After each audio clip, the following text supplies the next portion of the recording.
हमारे साथ हैं केरल के राज्यपाल आरिफ मोहम्मद खान साहब। आरिफ साहब का बहुत स्वागत है इंडिया टीवी पर। आरिफ साहब की और परिचय में मुझे ज़्यादा कहने की ज़रूरत नहीं है। इस्लाम के जानकार तो हैं ही, स्कॉलर तो हैं ही, इसके अलावा आपका अपना बात करने का और समझाने का एक तरीका जो है विशेष है। सर, पहले तो ये जो कंट्रोवर्सी खड़ी हुई है, 6 बच्चियां थीं, एक स्कूल में जाना चाह रही थी, हिजाब पहना हुआ था, स्कूल के एडमिनिस्ट्रेशन ने मना कर दिया और आज आप देखिए जगह जगह शहरों में प्रोटेस्ट हो रहे हैं, हिजाब डे मनाया जा रहा है। बहुत अफसोसनाक है। मैं यही कह सकता हूं कि जब आप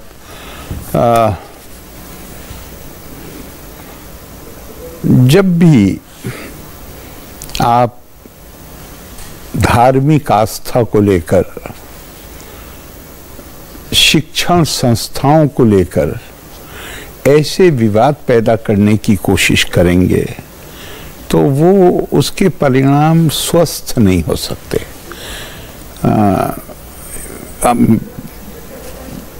हिंदुस्तान में खास तौर से, लेकिन मैं समझता हूँ कहीं भी कोई कौन क्या पहनना चाहता है ये उसकी मर्जी है। बिल्कुल, वो कोई तरीका नहीं है कि रोक लगाई जा सके। लेकिन जब आप किसी संस्था से संबद्ध होते हैं तो फिर उस संस्था का अपना एक अनुशासन होता है। बिल्कुल, उसका अपना एक ड्रेस कोड होता है। मिसाल के तौर पे जो लोग ये बात कह रहे हैं, मैं एक वैसे छोटा सा सवाल पूछता हूँ। गवर्नमेंट में और भी बहुत सारी एजेंसीज हैं, लेकिन मैं खास तौर से मैं पुलिस का जिक्र करना चाहता हूँ। पुलिस हमारी जो पुलिस सेवाएं हैं, आईपीएस समेत कितनी मुस्लिम महिलाएं उसमें काम कर, जिस तरह और महिलाएं काम कर रही हैं उस तरह मुस्लिम महिलाएं भी काम कर रही हैं। क्या उनमें से उनके लिए अगर कोई चीज धर्म में आवश्यक है तो क्या उनके लिए नहीं है? बिल्कुल। क्या वो जानते बूझते उन्होंने उस सर्विस एग्रीमेंट पे दस्तखत किए हैं? आज तक किसी ने इस बारे में क्या ये कहा है कि मुझे आप एग्जेम्पशन कर दीजिए? और ये अकेले पुलिस नहीं, अब तो मिलिट्री के दरवाजे खुल गए। मिलिट्री में महिलाएं, मुस्लिम महिलाएं। शिक्षण संस्थाओं में मैं आज ही सुबह कहीं कह रहा था कि मैंने कितने परिवारों में देखा है कि जहां बच्चे मिशन स्कूल में पढ़ते हैं, क्रिश्चियन स्कूल्स में, मिशनरी क्रिश्चियन स्कूल्स में। अब तो आपके बहुत सारे प्राइवेट और अच्छी अच्छी संस्थाएं आ गई, लेकिन अब से 20-25 साल पहले तक अगर कोई चीज धर्म में आवश्यक है तो क्या उनके लिए नहीं है? बिल्कुल। क्या वो जानते बूझते उन्होंने उस सर्विस एग्रीमेंट पे दस्तखत किए हैं? आज तक किसी ने इस बारे में क्या ये कहा है कि मुझे आप एग्जेम्पशन कर दीजिए? और ये अकेले पुलिस नहीं, अब तो मिलिट्री के दरवाजे खुल गए। मिलिट्री में महिलाएं, मुस्लिम महिलाएं। शिक्षण संस्थाओं में मैं आज ही सुबह कहीं कह रहा था कि मैंने कितने परिवारों में देखा है कि जहां बच्चे मिशन स्कूल में पढ़ते हैं, क्रिश्चियन स्कूल्स में, मिशनरी क्रिश्चियन स्कूल्स में। अब तो आपके बहुत सारे प्राइवेट और अच्छी अच्छी संस्थाएं आ गई, लेकिन अब से 20-25 साल पहले तक जो स्कूल लेवल की एजुकेशन थी, आमतौर से जो क्रिश्चियन मिशंस के स्कूल होते थे वो सबसे अच्छे माने जाते थे। उन स्कूलों में पढ़ने वाले बच्चे, मैंने खुद देखा है कि वो जब अपने माँ बाप के साथ, परिवार के साथ खाना खाने बैठते थे तो वो फादर, होली घोस्ट को, किसी को, मुस्लिम बच्चे, मुस्लिम, मैंने अपनी आंखों से देखा है, लेकिन कोई किसी को परेशानी नहीं होती। भाई मैं जब अपने बच्चे को उस स्कूल में भेज रहा हूं तो वो बच्चा वहां पे जो चीजें सिखाई जाती हैं वही सीखेगा ना। मैं अपने बच्चे को किसी भी कॉलेज में आप भेजिए, उसके अनुशासन को तो मुझे मानना पड़ेगा। ठीक बात है। हाँ, अगर उन्होंने कोई ऐसी कंडीशन इन बच्चियों के एडमिशन के बाद लगाई हो तो एक तरह से एतराज हो सकता है, लेकिन ये कौन सा आंदोलन है और ये कौन सा तरीका है मुखालफत का कि मैंने ये एक तरह का, जब मैं एडमिशन के वक्त जब मैंने उस फॉर्म पे दस्तखत किए तो ये एक तरह का सिविल कॉन्ट्रैक्ट है लीगल टर्मिनोलॉजी में, कि जहां मैं इस स्कूल के कॉलेज के अनुशासन के अनुसार काम करूंगा।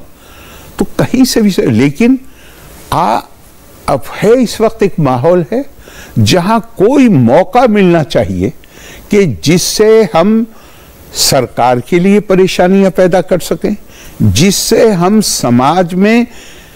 समाज को बांटने की कोशिश कर सकें, दीवारें खड़ी करने की कोशिश कर सकें। वो एक कोशिश है, बहुत अफसोसनाक है। अब आपने जिक्र किया कुरान का, कुरान में मैं बिल्कुल जो जितनी मेरी समझ है, और मुझे लगता है कि कोई इसको, चूंकि ये मेरा अकेले नहीं है, थोड़ा अब से 10-12 साल पहले मैंने इस पे 2 आर्टिकल भी लिखे थे जो मेरी किताब में भी हैं, तो मैंने इसका पूरा अध्ययन किया था। हिजाब का लफ्ज कुरान में महिलाओं की ड्रेसिंग को लेकर उससे संबंधित किसी भी संदर्भ में प्रयोग ही नहीं हुआ। जो शब्द प्रयोग हुआ है वो है खिमार। खिमार कहते हैं इसको। अच्छा, दुपट्टा या चुन्नी जिसे हम लोग आम कोई भी कपड़ा, जलबाब कहते हैं कमीज को। तो कुरान की आयत कहती है कि अपने खिमार को, वो खिमार यूं है, ये रहता है, तो कुरान की आयत कहती है कि अपने खिमार को अपने जलबाब के ऊपर, कहा जा रहा है कमीज के ऊपर डाल लो। लेकिन उसका जो मतलब निकाला गया वो ये निकाला गया कि जो ये चादर तुम इस्तेमाल कर रहे, जो चादर तुम्हारे पास है, इसको उससे अपने बूज़म कवर कर लो। क्यों कर लो? इसलिए कि वो सोसाइटी अकेले अरब में नहीं, पूरी दुनिया में वो जमाना वो था कि जिसमें गुलाम, जो गुलाम होते थे, स्लेव होते थे। और ये कुरान की आयत का संदर्भ भी है, इस आयत का जो लिखा है कमेंटेटर्स ने, कि ऐसी भी उनमें गुलाम औरतें थी जिनसे पेशा कराया जाता था। अब उसको गुलाम औरत मान के कोई भी मनचला उसको छेड़ता था, उसके साथ बदतमीजी करता था, उसका हाथ पकड़ के घसीट लेता था। तो एक आजाद महिला, मैं 2 कैटेगरी कर रहा हूं, एक स्लेव और एक आजाद। अब एक आजाद महिला के साथ ऐसी घटना हो जाती है, नौबत लड़ाई की पहुंचती है, उस वक्त वो लोग ये पिली लेते हैं कि हमने इसको गुलाम महिला समझा था।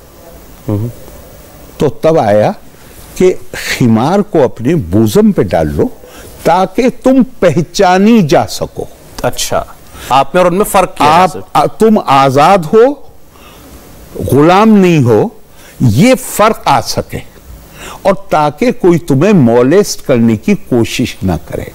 ध्यान रखिए, वो सोसाइटी वो थी जिसमें पुलिस नहीं थी, जिसमें इस तरह के कानून नहीं थे, तो वहां तो अंडरस्टैंडिंग के ही ऊपर बात चल सकती थी। Medieval world. तो अब उसमें भी बहुत साफ है शब्द, खिमार को अपने जलबाब पे, जलबाब मतलब हुआ ये जो महिला जो ऊपर का कपड़ा पहनती, इसके ऊपर डाल। ये नहीं कहा कि खिमार को अपने चेहरे पर डाल लो, ये कहीं नहीं है, ये नहीं, शब्दों पर गौर करिए, ताकि तुम पहचानी जा सको। यानी ये जो, अगर ये पर्दा है, आप इसके लिए हिजाबी लफ्ज इस्तेमाल कर लीजिए अगर आप चाहें, कुरान नहीं करता। अगर ये पर्दा भी है तो ये चेहरे का पर्दा नहीं है, ये सिर्फ चूंकि अरबों में फैशन ये था कि वो अपनी गर्दन और नीचे तक का खुला रखती थी महिलाएं। ये मैं नहीं कह रहा हूं, सारी किताबों में लिखा हुआ है। तो उनसे कहा नहीं, ऐसे मत करो। चूंकि जोर किस चीज पे है? मॉडेस्टी, डिसेंसी, शालीनता, सभ्यता, सुसंस्कृत होना। तो ऐसा ना करो कि दूसरे की जो गैर जरूरी जो आकर्षण है वो तुम्हारी तरफ आए, तो इसको ये नहीं कहा उसमें कि इस खिमार से अपना चेहरा ढक लो, बल्कि ये कहा कि खिमार को अपने कमीज के ऊपर, कुरान के आयत में लफ्ज जिल्बाब इस्तेमाल हुआ है। इसका मतलब है कपड़ा, ड्रेस, आपका ड्रेस। अच्छा। आप जो ऊपर का जो आपका कपड़ा होता है, जिसे आप शर्ट कहते हैं, कमीज लफ्ज इस्तेमाल हुआ है उसमें। अच्छा। उसके ट्रांसलेशन में, लेकिन अरबी में उसको जिल्बाब कहा है। ठीक। और कहा कि इस खिमार को ऊपर डाल लो, यानी इस बूज़म का जो हिस्सा है। आप कह रहे पहले तो हिजाब शब्द ही नहीं है। हिजाब शब्द है। हाँ। महिलाओं का के जो कपड़े हैं, ड्रेस है, हाँ। उसके संदर्भ में 7 में से एक जगह भी उसका प्रयोग नहीं हुआ है। महिलाओं की ड्रेसिंग को लेकर के हिजाब, ड्रेसिंग को लेकर नहीं हुआ है। ठीक। हिजाब का मतलब है पार्टीशन, हिजाब का मतलब है कर्टेन, हिजाब का मतलब है सेक्लूजन। हिजाब कहीं भी कुरान के अंदर पर्दे के सेंस में एक जगह कह सकते, वो भी ड्रेस के सेंस में नहीं है। एक बहुत ही एक दुर्घटना होती है।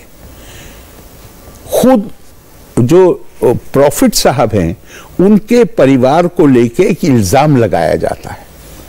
उसके बाद एक आयत आती है जिसमें कहा गया कि जब तुम प्रॉफिट साहब की पत्नियों से बात करो तो हिजाब यानी पर्दे के पीछे से बात करो। अच्छा।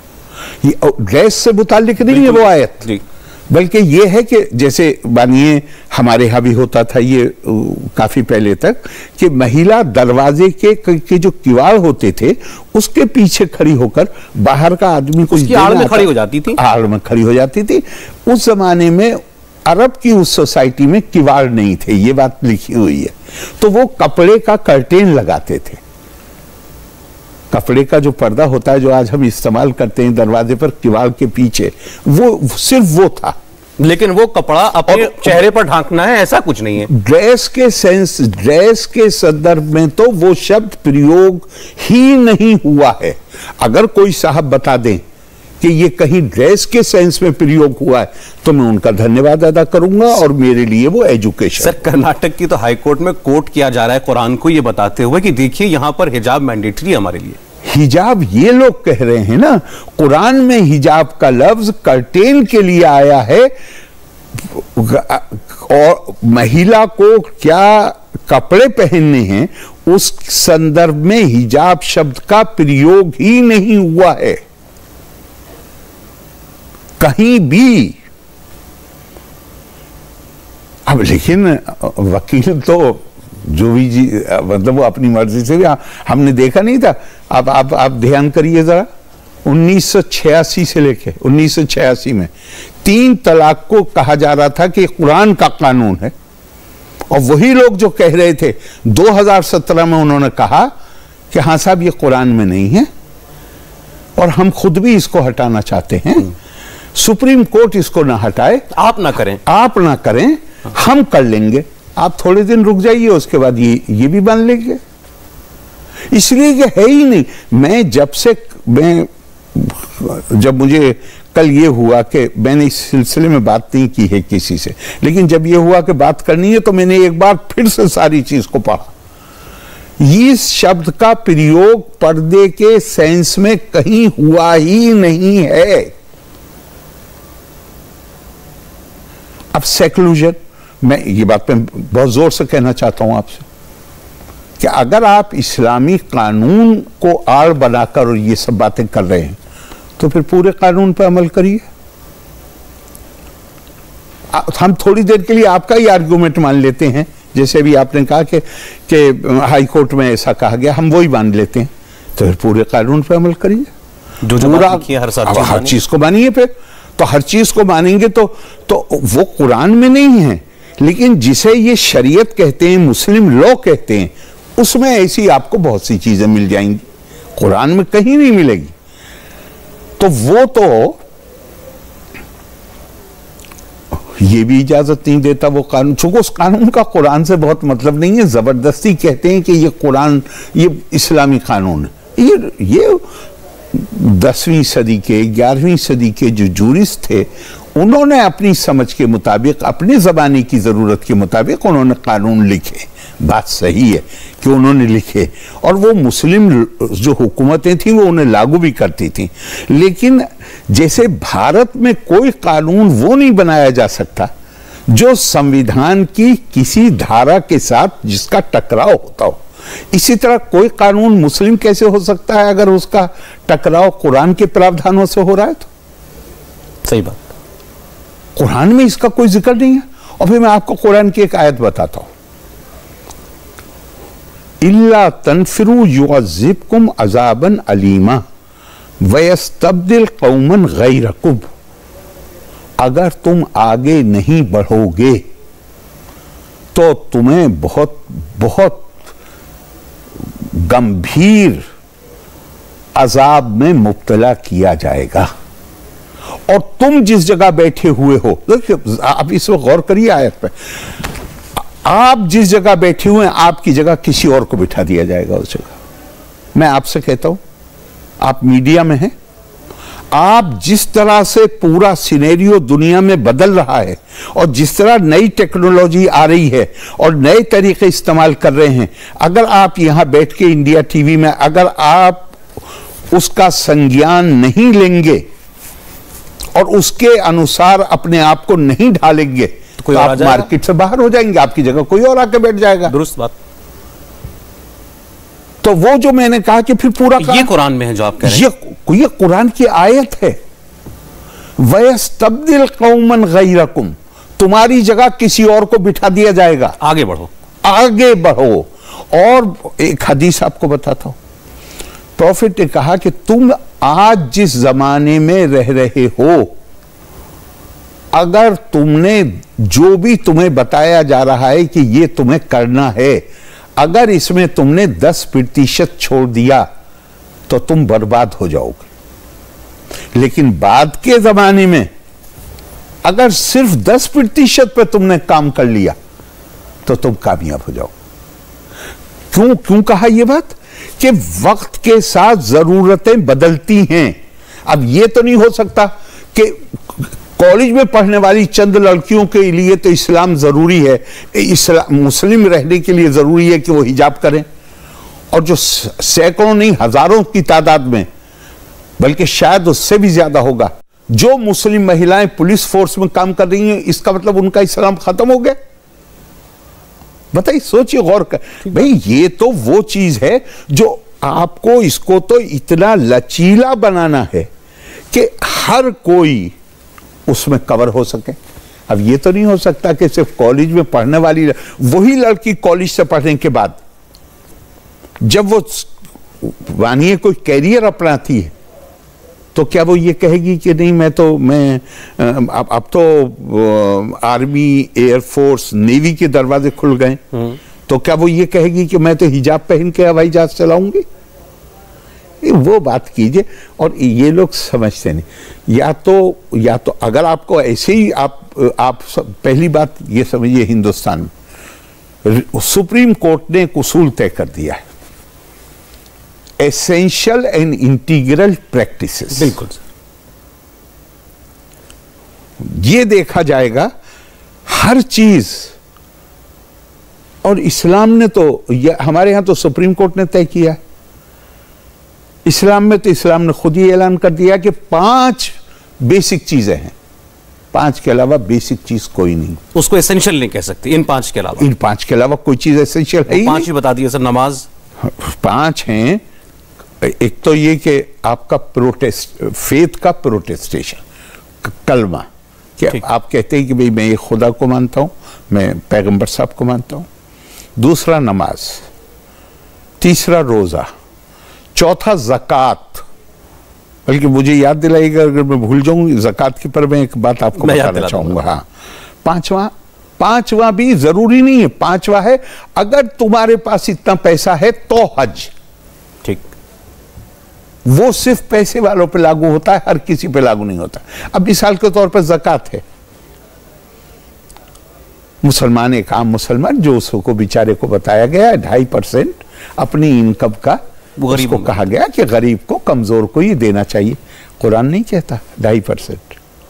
अच्छा है, कुरान कहता है आपसे सवाल पूछा जाता है कि कितना खर्च करें, तो आप जवाब क्या दीजिए? कुलिल अफवाह, यानी जितना तुम्हारी जरूरत से ज्यादा तुम्हारे पास है वो सारा खर्च कर दो गरीबों के ऊपर, कमजोरों के ऊपर। आज तक किसी को मैंने कहते नहीं सुना। मैंने एक दो जगह बोला हूं मैं कि भाई आप खूब कट्टर होइए, कट्टर होने में कोई बुराई की बात नहीं। कट्टर उन चीजों पर होइए ना जो दीन ने कहा है। दीन कह रहा है जितनी जरूरत से ज्यादा है। तो आप तो अगर कोई आदमी ये कहे कि भाई मेरी जरूरतें, मेरी आमदनी 1000 रुपए है, मेरी जरूरतें 300 रुपए में पूरी होती हैं, 700 रुपए मैंने खर्च कर दिए, मैं अगर 300 में भी मैं कट करके वो भी खर्च करूंगा कुछ 50 रुपए, वो तो है कट्टरपन। इस्लाम आपसे कहता है कि 40 घरों में अगर कोई भूखा सो गया तो आप दिन भर मेहनत करके पसीना बहा के जो कमाई करते हैं और जो खाना आप खुद और अपने बीवी बच्चों को या परिवार को खिलाते हैं वो हराम हो जाता है। अच्छा, तो मुझे बड़ा अच्छा, मेरे ख्याल से किसी को भी दुनिया में एतराज नहीं होगा इस कट्टरपन पे। अगर एक आदमी खड़ा होकर कहे कि मैं कट्टर हूं, मैं तो 40 घर नहीं देखूंगा, मैं तो 80 घर देखूंगा। कोई है दुनिया में आदमी जो इस बात का बुरा मानेगा और कहेगा कि ये कट्टरपन नहीं होना चाहिए? नहीं, कट्टरपन यहाँ कट्टरपन क्या हो गया? कट्टरपन ये मैं ये हूं, मुझे ये दे दीजिए। पैगंबर साहब की एक हदीस है, ऊपर का हाथ हमेशा नीचे के हाथ से बेहतर है। देने वाले बनिए, समाज को देने वाले बनिए, पड़ोसी को देने वाले बनिए। ये काम हमारा काम ये है कि हम समाज में समस्याएं उत्पन्न करें, हम बांटें समाज को, ये काम है हमारा। सर, आपने जो बात अभी आपने जो शब्द इस्तेमाल किए थे essential part of religion, essential, वो आपने बोला कि वो भी पांच कह लें या ज्यादा से ज्यादा उसको भी और 5 कहा है जी, लेकिन हर किसी पे 4 लागू होते हैं। हाँ, 5वां कंडीशनल, 5वां कंडीशनल है। ठीक है, तो ये 5 तो चलिए हुए एसेंशियल पार्ट जी।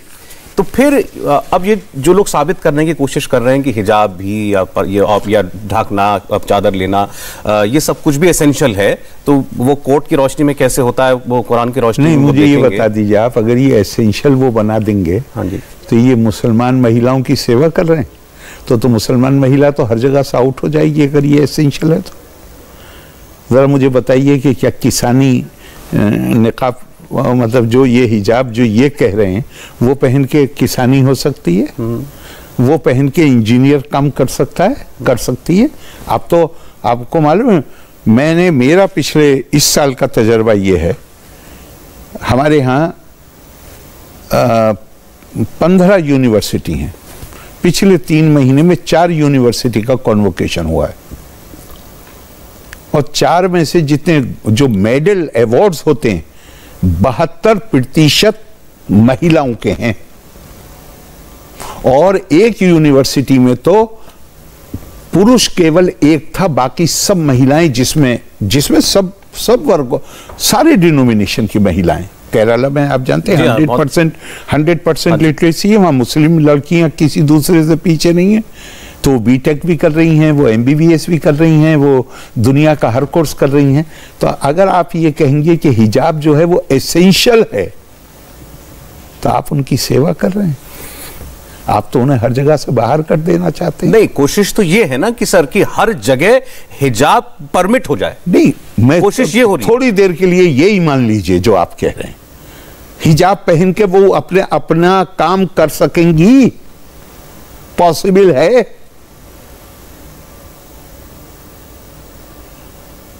भाई आज उनके लिए समाज ने आज कोई गिलास सीलिंग नहीं है,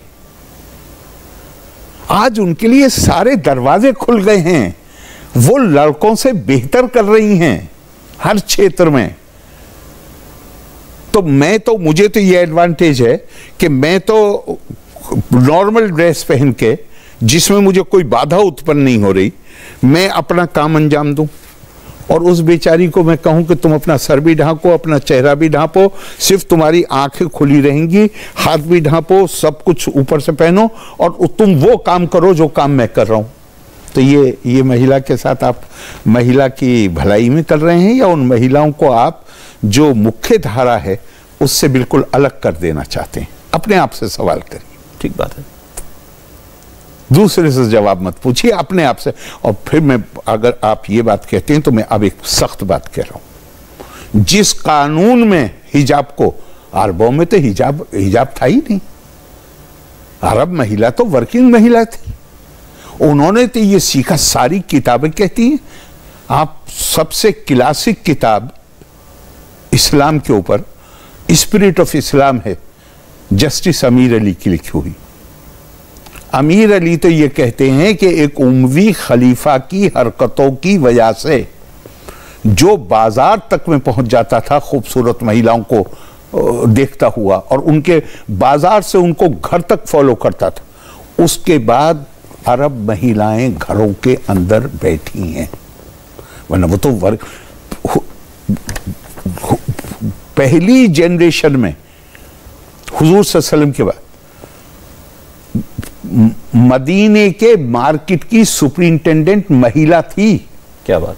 मक्के के मार्केट की सुपरिंटेंडेंट महिला थी, और सिर्फ महिला first generation after the profit. Yes, first generation. और सिर्फ महिला नहीं थी, उसके हाथ में इतना लंबा कौड़ा रहता था, उसको यह अधिकार था कि अगर वो ये पाए कि कोई दुकानदार मिलावट का माल बेच रहा है, वो उसके पास जुडिशियल पावर भी थी, वहीं वो उसको 10 कौड़े या 20 कौड़े की सजा देने का उसको हक था। तो अगर आप उस लोग, क्योंकि उस वक्त ये लॉ लिखा गया है 200 साल बाद, उस वक्त ये लॉ नहीं था। लोग कुरान की रोशनी में अपने आप को, अपने मामलात को चला रहे थे। अगर आप इस लॉ की रोशनी में, जिसे आप गलत कहते हैं, शरीयत तो कुरान अपने आप को कहता है, ये तो इंसानों का लिखा हुआ कानून है। उस वक्त का कानून है जब दोनों सल्तनतों को टेक ओवर कर लिया था अरबों ने। अगर आप उस कानून के मुताबिक जाते हैं तो उस कानून में तो किसी मुसलमान को ऐसी जगह रहने का हक नहीं है जहां मुसलमान हुकूमत ना हो। तो क्या करेंगे आप? फिर उसको ही मानिए। फिर जरा बताइए क्या करेंगे आप? आरिफ साहब, एक बात फिर ये नहीं समझ में आती, आपने कहा ये एसेंशियल नहीं है, हिजाब कुरान के अंदर नहीं है उस सेंस में जैसे कि बताया जा रहा है कि लड़कियां, औरतें जो है अपना चेहरा ढक लें, तो फिर ये आया कहां से? ये साहब आया, देखिए हर चीज का एक संदर्भ होता है। अरबों के बराबर में यहूदी रहते थे, जूस, और क्रिश्चियंस रहते थे, और ईरानी रहते थे। जूस के लिए और क्रिश्चियंस के लिए अरब इस्लाम के आने से पहले से अहले किताब का शब्द प्रयोग करते थे। अहले किताब का मतलब है वो लोग जिनके पास विजडम की किताब है, और उन्हें ये मानते थे कि हमसे ज्यादा सभ्य हैं, हमसे ज्यादा सुसंस्कृत हैं, हमसे ज्यादा ये पढ़े लिखे। तो एक हीन भाव था उनको लेके। अब इस्लाम आने के 12 साल के अंदर, इस्लाम आने के 12 साल नहीं कहना चाहिए, पैगंबर साहब के निधन के 12 साल के अंदर बिजंटीन, दुनिया में 2 ही एम्पायर थे, एक बिजंटीन एम्पायर और एक सैसेनिड एम्पायर, एक रोमन एम्पायर, एक ईरानी एम्पायर। दोनों को 12 साल के अंदर प्रॉफिट साहब की, पैगंबर साहब के निधन के 12 साल के अंदर अरबों ने टेक ओवर कर लिया। अच्छा, अब जिनको अपने से ज्यादा सभ्य और सुसंस्कृत मानते थे उनको वो अब हो गए पराजित और ये हो गए विजयी। लेकिन दिमाग में एक बात थी कि ये बहुत सभ्य है, लिहाजा उन्होंने उन पर कब्जा होने के बाद जो उनकी कल्चरल वैल्यूज थी उनको अपनाना शुरू किया। अच्छा, ईरानी इस बात में बड़ा गर्व का अनुभव करते थे, जो उनकी एलीट, जो उनका भद्र लोग जिसे कहना चाहिए, वो इसमें बड़ा गर्व की भावना उनके अंदर आती थी। हमारी महिलाएं काम नहीं करती हैं, घर के बाहर भी सिर्फ तफरीह के लिए निकलती हैं, काम के लिए नहीं निकलती हैं। यही हाल था रोमन एम्पायर का। वहां भी जो भद्र लोग था, उनकी महिलाएं बाहर नहीं जाती थी। लेकिन मैंने अभी आपको जस्टिस अमीर अली की किताब से बताया, स्पिरिट ऑफ इस्लाम, के बावजूद इसके कि अरबों में एक ट्रेंड शुरू हुआ बिजेंटीन्स की, मतलब रोमन्स की और ईरानियों की जो सांस्कृतिक मूल्य थे उसको अपनाने का, लेकिन इसके बावजूद अरब महिला आसानी से अपनी आज़ादी को खोने, वो आज़ादी के तौर पे नहीं थी, वो ये था कि हमें ज़रूरत नहीं है कि हमारी महिलाएं काम करें, लेकिन ये अपनी उस आदत को छोड़ना नहीं चाहती थी। लेकिन एक खलीफा हुआ जिसका नाम हुआ रूलर वलीद II, और उसका काफी समय चला उसका राज। उसके जमाने में जस्टिस अमीर अली, और जस्टिस अमीर अली की ये अपनी राय नहीं है, जो 10वीं सदी में और 11वीं सदी में अरब हिस्टोरियंस ने जो किताबें लिखी हैं, उन्होंने ये लिखा है कि वलीद के ज़माने में वो जो एक चीज़ शुरू हुई थी, अपने आप को सुसंस्कृत करने के लिए, वो जोर पकड़ गई वलीद के ज़माने में, चूंकि अब एक ज़रूरत पैदा हो गई कि महिलाएं बाजार में ना जाएं। ठीक, तो ऐसा शुरू हो गया कि आपको मैं एक और मिसाल देता हूं। पंजाब से लेके और ऑलमोस्ट विंध्याचल तक कोई भी भारतीय महिला, गांव की महिला, इतना लंबा घूंघट, खेत का काम करती हैं, जानवरों की देखभाल करती हैं, जानवरों के लिए चारा लेके आती हैं, 40 शेर 50 शेर उनके सर पर होता है, और इतना लंबा घूंघट होता है। देख के आदमी परेशान हो जाता है कि महिला इतना बोझ लेके चल रही है और इतना लंबा इसका घूंघट। आप विंध्याचल के आगे चले जाइए, कोई महिला घूंघट नहीं करती। साउथ दक्षिण की तरफ चले जाएं, दक्षिण की तरफ चले जाएगी। क्यों? क्योंकि ये इन्वेडर्स का रूट था। सामाजिक परिस्थितियां संदर्भ पैदा करती हैं जिसमें कोई रस्मों रिवाज जन्म लेते। बड़ी अच्छी बात की आपने। वो उस वक्त की जरूरत के हिसाब से, उस वक्त की जरूरत थी कि आजाद औरत और गुलाम औरत में फर्क है, ये बताना मकसद था।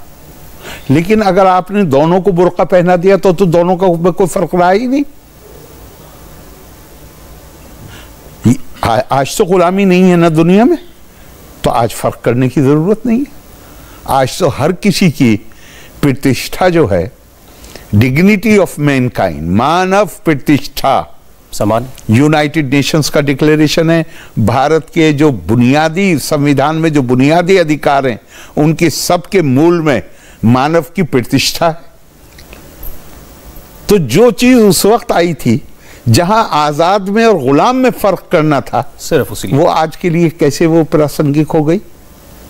प्रासंगिक ही नहीं। हम उसको माने बैठे कि हमें तो हुक्म है, वहां से हुक्म है कि वहां से तो कहीं से है ही नहीं, ये तो इंसानों के लिखा हुआ कानून है। वहां पे तो हिजाब का शब्द महिला की ड्रेस को लेके कहीं दूर दूर तक भी वो इस्तेमाल ही नहीं हुआ है। और मैं चैलेंज नहीं करता, मैं रिक्वेस्ट कर रहा हूं, कोई साहब मुझे दिखा दें कुरान में कि हिजाब इसके लिए यूज हुआ है, मैं उनको धन्यवाद दूंगा। मैं बता सकता हूं नाम आपको, लेकिन मैं आपके पद का सम्मान करते हुए आपको किसी चुनावी या राजनीतिक बातों में नहीं उलझाऊंगा। लेकिन हाँ, जो बातें, जो दलीलें जी जाती हैं, वो आपके सामने जरूर रखूंगा। जैसे मुझसे ये बार बार पूछा गया कि मुझे ये बताइए कि किसको नुकसान है अगर कोई मुस्लिम लड़की हिजाब पहनना चाहती है, किसको खतरा है, वो किसके लिए, किसका क्या नुकसान? मैं बताता हूं आपको किसका नुकसान है जी। मुस्लिम महिला का नुकसान है। क्योंकि अगर एक बार समाज ने यह स्वीकार कर लिया कि हिजाब इस्लाम में एसेंशियल प्रैक्टिस में आता है, तो वो सारी मुस्लिम महिलाएं जिनका जो बहुत शानदार काम कर रही हैं, वो एक तो हीन भावना में आ जाएंगी कि हमारे काम के चक्कर में हमारा तो धर्म ही चला गया। और जो नई बच्ची आएंगी वो कहेंगी भाई मैं इस काम को कैसे कर पाऊंगी हिजाब को छोड़ के। किसी का नुकसान नहीं है, उसका मुस्लिम महिलाओं का नुकसान है और फिर देश का नुकसान है, चूंकि देश उनकी क्षमता से वंचित हो जाएगा।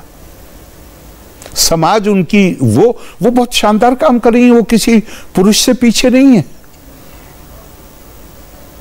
समाज उनकी सेवाओं से, उनके अंदर जो क्षमता है, उनके अंदर जो क्वालिटीज हैं, समाज उसका फायदा नहीं उठा पाए। आज इशू आपके सामने ये नहीं है कि महिला, एक जमाने में कहा जाता था कि महिला को शमे खाना होना चाहिए, नहीं, चिरागे खाना होना चाहिए, शमे महफिल नहीं होना चाहिए। ये जमाना कौन था? ये जमाना वो था कि महिला का पब्लिक रोल सिर्फ एक ही था, कोई दूसरा रोल था ही नहीं कि वो आपको एंटरटेन करे। महफिल सजी बैठी है, वो बेचारी वहां नाचती थी या गाती थी, केवल इतनी उसकी सार्वजनिक भूमिका थी। तो एक मिसाल बन गई। मिसाल क्या बनी? महिला को तो चिरागे खाना, घर की रोशनी होनी चाहिए, वो शमे महफिल नहीं होने चाहिए। चूंकि उसके अलावा कोई दूसरा काम, तो वो अगर उसको घर से की चार दीवारी से पैर निकाल के और उसे अपने पैरों पर खड़ा हो, कोई दूसरा काम उसके पास नहीं था। आज की तारीख में जो महिला एक एक दिन में 20 मरीजों का इलाज करती है, उस आप क्या कहेंगे? चिरागे खाना कहेंगे? अरे वो चिरागे महफिल भी नहीं है, वो इस समाज का चिराग है, इस देश का चिराग है। वो आपकी महिलाएं फाइटर प्लेन चला रही हैं, देश की सुरक्षा कर रही हैं, जान देने को अपनी तैयार हैं। आप उन्हें क्या कहेंगे? शमे महफिल कहेंगे? वो इस देश का चिराग है। ये नुकसान किसी का नुकसान नहीं होगा, ये सिर्फ मुस्लिम महिलाओं का नुकसान। सर, दिक्कत यह है ना कि अगर कोई सवाल पूछ ले ऐसा, तो उसको आजकल सीधे कह दिया जाता है कि आप तो इस्लामोफोबिक हैं। अगर कोई भी बात ऐसी टिप्पणी की जाए, आप कह रहे हैं, आप स्कॉलर हैं, तो आप पर तो शायद कोई उंगली नहीं उठेगी। नहीं, मेरे ऊपर तो इतनी उंगली उठ चुकी है क्या वो उंगली उठाते उठाते थक गए, इतनी उठ चुकी है। तो उनको तो एक ही काम आता है, और ये नहीं सोचेंगे कि इसके दूरगामी परिणाम क्या होंगे। तुम जिनकी वकालत, जिस चीज की वकालत कह के कर रहे हो, तुम सिर्फ और सिर्फ उनको नुकसान पहुंचा रहे हो। आप और भी कुछ नहीं करेंगे तो एक संकट पैदा कर देंगे मुस्लिम महिला के मन में कि अगर इस्लाम में ये हिजाब जरूरी है जो आपने यहां फोटो लगा रखा है, तो क्या मैं इंजीनियर का पेशा मुझे इख्तियार करना चाहिए? क्या मुझे डॉक्टर का पेशा इख्तियार करना चाहिए? क्या मुझे ऑफिस में काम करना चाहिए?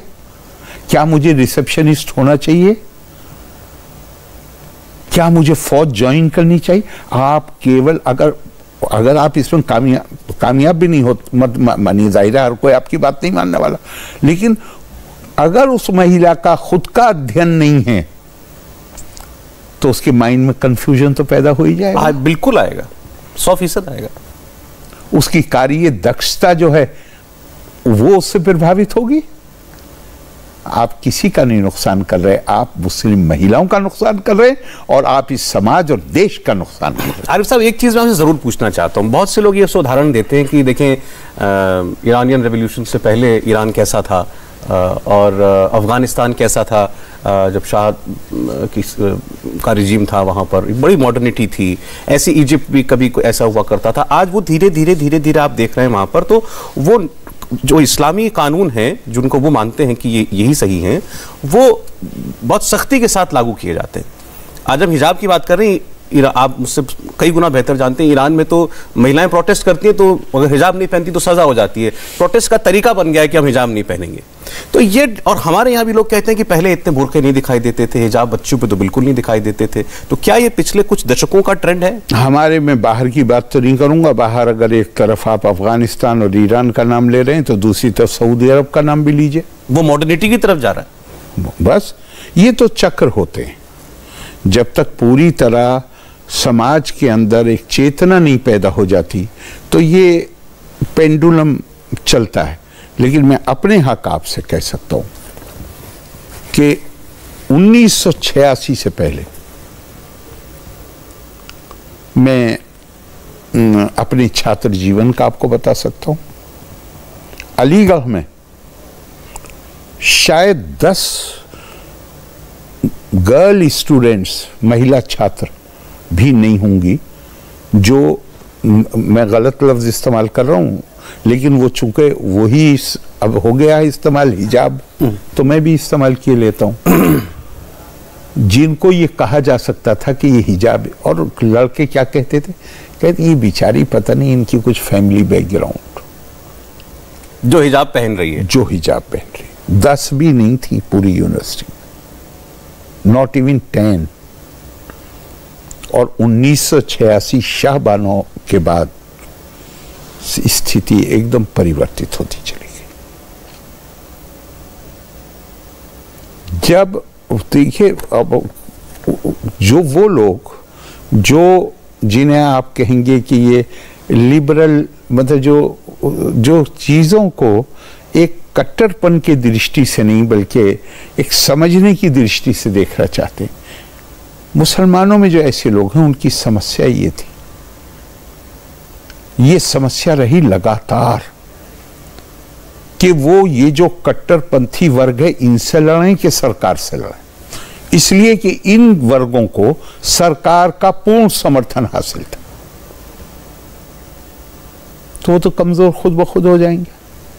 मुझे लोग समझाते थे जब मैंने इस्तीफा दिया है, क्या जो आपको करना था वो आप कर चुके, आप इनके साथ और झगड़ा मत करिए, ये बड़े ताकतवर है, सरकार भी इनकी सुनती है। मैं मानता हूं कि देश में पहली दफा अब सरकार है, अब जो इनको, इनके दबाव के आगे, इनकी हिंसा की धमकियों के आगे, इनकी हिंसा की भाषा के आगे घुटने नहीं टेकती। और लेकिन आदतें बड़ी मुश्किल से बदलती हैं। तो जो लोग इन कट्टरपंथियों के खिलाफ हैं उन्हें भी अभी ये रियलाइज करने में फुल्ली कि अब कोई डर नहीं, अब सरकार इनको संरक्षण नहीं देगी। और मैं आपको दावे से कहता हूं, ये मेरा ऐसा मानना है, दावा नहीं करना चाहिए, कि अब ये सरकार चली जाए, कोई और सरकार आ जाए इसकी जगह, अब हिंदुस्तान में वो माहौल बन गया, कोई सरकार भी अब इनको संरक्षण नहीं देगी। जब आप इनको कहते हैं तो मतलब कट्टरपंथियों को। अरे साहब, आप तो पता नहीं पैदा भी हुए थे या नहीं हुए थे, 1986 में पार्लियामेंट के बाहर जलसा करके कह रहे थे कि जो पर्सनल लॉ बोर्ड के खिलाफ है उनकी टांगें तोड़ दो पार्लियामेंट के मेंबरों की, और अखबारों में छप रहा था, और कोई कार्रवाई नहीं उनके खिलाफ। मेरे ऊपर 5 हमले हुए, जामिया में तो तकरीबन सर में रॉड मारी थी और मुझे बेहोशी की हालत में ऑल इंडिया इंस्टीट्यूट पहुंचाया गया था। तो मुझे वो लोग समझाने आते थे जिन्होंने उस बीच में, उस विवाद के बीच में मुझे समर्थन दिया था, चुपके से नहीं, सरकार को, प्रधानमंत्री जी को रिप्रेजेंटेशन दे के मुझे समर्थन दिया था। IAS, IPS ऑफिसर्स, प्रोफेसर्स, जब सरकार ने इनकी बात मान ली, उस वक्त वो मुझे समझाने आते थे, आप जो कुछ कर सकते थे वो आप कर चुके, आप और इस झगड़े में मत पड़िए, ये लोग बहुत पावरफुल हैं, आपको पता नहीं कितना नुकसान पहुंचाएंगे। पहली बार मेरे जैसे लोग राहत की सांस ले रहे हैं, क्या अब इनको सरकारें इनके दबाव के आगे झुक नहीं रही। ये मामूली परिवर्तन नहीं है देश के अंदर। और मैं कह रहा हूं आपसे, मैं तो इस हद तक कह रहा हूं, चली जाए ये सरकार।